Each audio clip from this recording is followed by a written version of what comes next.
போதுமான அளவுக்கு உடற்பயிற்சி இல்லாம இந்த உடலை எப்படிலாம் அசைக்கணும் அப்படிங்கறத பற்றி முழுமையான விழிப்புணர்வு இல்லாம இந்த பாடி வந்து அந்த மூவ்மெண்ட் கண்ட்ரோல்லாம் போய் நிறைய தசைகள் வீக் ஆகி நிறைய தசைகள் டைட் ஆகி இந்த பாஸ்டர்ஸ்லாம் சேஞ்ச் ஆனதுக்கு அப்புறம் உடம்புல வந்து மஸ்குலஸ்கெல்டல் அதாவது மூட்டு வலிகள் அது எந்த மூட்டை வேணா இருக்கலாம் அந்த மூட்டு வலிகள்லாம் வந்ததுக்கு அப்புறம் உடனே எப்படி நிவாரணம் கிடைக்கும் இன்ஸ்டன்ட் ரிலீஃப் யார் கொடுப்பாங்க கைலாசி மருத்துவர் யாரு அப்படின்னு தேடுவாங்க நம்ம மக்கள்.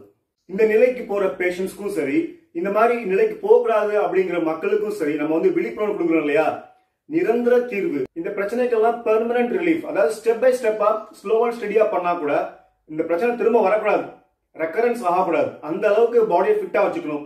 அதுக்காக நம்ம உடம்ப தயார்படுத்தணும் கொஞ்சம் கொஞ்சம் பயிற்சிகளை உங்க சூழ்நிலைக்கு தகுந்த மாதிரி நம்ம மாற்றி அமைச்சுக்கணும் அப்படின்னு கத்துக் கொடுக்க நம்ம முன்னாடி வந்தா இதுல மருத்துவம் தெரியாது போடுக்கு இருக்கு எனக்கு தேவை குவிக் ரிலீஃப் இப்ப இன்ஸ்டன்ட் ரிலீஃப் அப்படின்னு தான் நிறைய பேர் சூஸ் பண்றாங்க. அப்படியே உடற்பயிற்சி தீர்வுக்கு நம்ம போவோம் அப்படின்னு மக்கள் டிசைட் பண்ணி வந்தா ஏராளமான எக்ஸசைஸ் ப்ரொஃபஷனல்ஸ் வந்து காம்பிடன்சி இல்ல போதுமான அளவுக்கு இன்டெலிஜென்ஸ் இல்ல போதுமான அளவுக்கு அப்ளைட் நாலேஜும் இல்ல.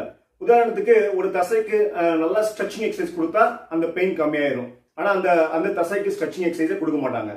இன்னொரு எக்ஸாம்பிள் பார்த்தா ஒரு சில தசைக்கு வந்து ஸ்ட்ரென்த் ட்ரைனிங் கொடுக்கவே கூடாது. உதாரணமா அந்த அப்டாமினல் மசில்ஸ் வந்து டைட் ஆயிருக்கும் பேக் பெயின் கேசஸ்லாம் பாத்தீங்கன்னா இந்த மாதிரி ரவுண்டட் பேக்லாம் இந்த மாதிரி ரவுண்டட் பேக் உருவாகிறதுக்கு இந்த அப்டாமினல் மசில்ஸ் டைட்னஸும் ஒரு காரணமா இருக்கும். அந்த மாதிரி கேசஸ்க்கு இந்த அப்டாமினல் மசில்ஸ் ஸ்ட்ரெச்சிங் தான் கொடுக்கணும் ஆனா அங்க வந்து அப்டாமினல் மசில்ஸ்க்கான டைட்டனிங் எக்ஸசைசஸ் ஸ்ட்ரென்த் ட்ரைனிங்லாம் கொடுத்துட்டு இருப்பாங்க ஆப் கிரன்ச்சஸ் லெக் ரைசஸ்லாம் கொடுத்துட்டு இருப்பாங்க. கரெக்டான பாஸ்டர் ட்ரைனிங் கரெக்டான ஸ்ட்ரெச்சஸ் கரெக்டான ஸ்ட்ரென்த் ட்ரைனிங் இதெல்லாம் கொடுத்தாலும் கூட ரிசல்ட்ஸ் வந்து ஒவ்வொருத்தவங்களுக்கும் ஒரு மாதிரி ஒவ்வொரு ஸ்பீட்ல வரும். அதுக்கு காரணம் முக்கியமா வந்து லைஃப் ஸ்டைல் அதுலயும் முக்கியமானது வந்து அவங்க செய்யற தொழில். பேக் பெயின் பொறுத்தளவுல நம்ம இந்த பேக் மசில்ஸ் எரெக்டா ஸ்பைனே மசில்ஸ் வந்து எப்படி என்கேஜ் பண்ணணும் அதை எப்படி ஸ்ட்ரென்தன் பண்ணணும் அப்புறம் வந்து ஃபார்வர்ட் பெண்டிங் பண்றப்போ நம்மளுக்கு இந்த மூவ்மெண்ட் வந்து ராங்கா போறதுக்கு முக்கியமான காரணம் வந்து இந்த ஹாம்ஸ்ட்ரிங்ஸ் நம்ம பேக் தை மசில்ஸோட டைட்னஸ். ஸோ இந்த ஹாம்ஸ்ட்ரிங்ஸை எப்படி ரிலாக்ஸ் பண்ணணும் இந்த பேசிக் ஸ்ட்ராட்டஜிஸ் வந்து ரொம்ப ரொம்ப முக்கியம். இந்த ஃபண்டமெண்டல் இந்த அடிப்படைகள் நல்லா இருந்துச்சுன்னா நம்மளால இந்த மாதிரி டோ வந்து ரீச் பண்ண முடியும். இதை பற்றி ஒரு இன்ஸ்டன்டா ஒரு ஃபியூ மினிட்ஸ் ஆஃப் ஸ்ட்ரெச்சிங்லேயே என் உடம்புல எப்படி ரிசல்ட்ஸ் வருது அப்படிங்கிறத பற்றி ஒரு வீடியோ அப்லோட் பண்ணியிருக்கேன் ஏற்கனவே. இப்போ வந்து ரெண்டு வேற எக்ஸாம்பிள்ஸ் பார்க்கலாம். அதுல ஒருத்தர் வந்து ஐடி ப்ரொஃபஷனல் அவருக்கும் இந்த பாஸ்டரல் ப்ராப்ளம்ஸ் இருக்குது ஹாம்ஸ்ட்ரிங் டைட்னஸ் இருக்கு இந்த எரெக்டா ஸ்பைனை மசிலை யூட்டிலைஸ் பண்ண முடியல என்கேஜ் பண்ண முடியல.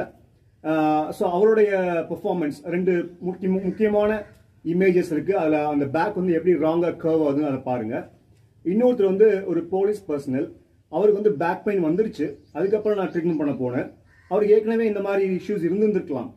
ஸோ அவருக்குமே பார்த்தீங்கன்னா இந்த ஸ்ட்ரெச்சிங் எக்ஸசைஸ் கொடுத்ததுக்கு அப்புறம் அவர் எப்படி ரெஸ்பாண்ட் ஆனாரு அதை பற்றின டேட்டாவும் இப்போ பார்க்கலாம்.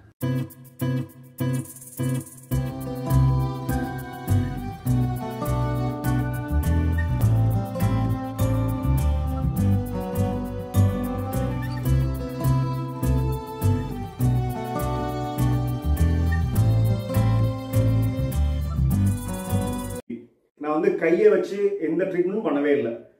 பேசிக்கா அவரவே நான் ஃபீல் பண்ண வச்சேன் இப்படி குனியணும் இந்த மாதிரி ஸ்குவாட்டிங் பண்ணணும் இந்த மாதிரி ஸ்ட்ரெச்சிங் பண்ணணும் இந்த மாதிரி சைடில் திரும்பி இதுதான் கரெக்டான மூவ்மெண்ட் இப்படிதான் எந்திக்கணும் அப்படின்னு பேக்கை ரொம்ப சேஃபா எந்த மெடிசின்ஸ் எதுவும் இல்லாம பெல்ட் எதுவும் மாட்டாம பேசிக் அந்த மூவ்மெண்ட்ஸ் மூலமே சில கரெக்ஷன்ஸ் எல்லாம் பண்ணதுக்கு அப்புறம் ஒரு நாள் 2 நாள் கழிச்சு அவருடைய வாக்கிங் ஸ்பீடை மறுபடியும் செக் பண்ணி பார்த்தா அவருடைய வாக்கிங் ஸ்பீடு வந்து நல்லாவே இம்ப்ரூவ் ஆயிருந்துச்சு. அது ஒரு ஆவரேஜ் வாக்கிங் ஸ்பீட் அதாவது 1 மணி நேரத்துல 5 கிலோ